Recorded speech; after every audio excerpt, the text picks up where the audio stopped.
Hey, Spidey readers. This is editor Stephen Wacker here, and I'm on the phone with Superior Spider-Man number 13 co-writer Chris Gage. Howdy, Hello Chris. There. So I just wanted to have you today talk to the readers a little bit. You've been working with Dan on Spider-Man on and off for a couple years now. You're sort of the secret weapon for the book. Yes, I am the secret weapon in that when his schedule gets a little full, he's doing cons or whatever, then I can come in and we work together pretty seamlessly. I mean, we've actually been working together for, many years now, going back to Avengers: The Initiative. As a writer, and this is sort of weird because you're sort of starting with the plot and the art already. Well, you write the dialogue before the art's done.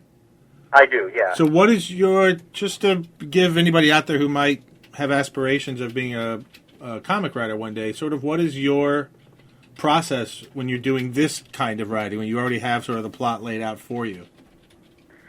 Well, it all depends who I'm working with. With Dan, he does break it down by page usually, unless we're, being much looser. He describes what happens and what needs to happen, and then I will think about, okay, what's the most effective way to portray this? It's a lot of like what might happen. I mean, I come from a background of TV, and a lot of times in TV, you'll work with the showrunner who will give you larger storyline, and it's your job to execute it in the most effective way possible.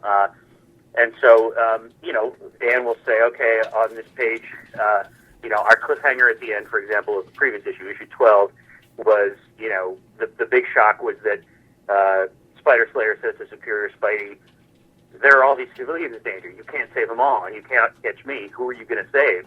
And he doesn't realize it's Doc Ock, and he says, Superior Spidey says, I'm going to come after you. I'm not going to save any of them. And it's this big shock, and I wanted to do something that could convey all the different balls that are in the air. You've got the Lizard out there. You've got, Jameson. You've got the people in the force field. So I thought about the classic cover to Amazing Spider-Man 135, where Spidey's swinging at you, and there's different characters around it. But I thought, well, let's show all the different people who, are out there and could be in danger. And Camo loved that, and he did an amazing job with it, executing it. And I think he had Spidey's face going one direction and Spider Slayer's in the other, and it all worked out great. So, that's kind of my job. What's the most exciting, effective way we can get this across?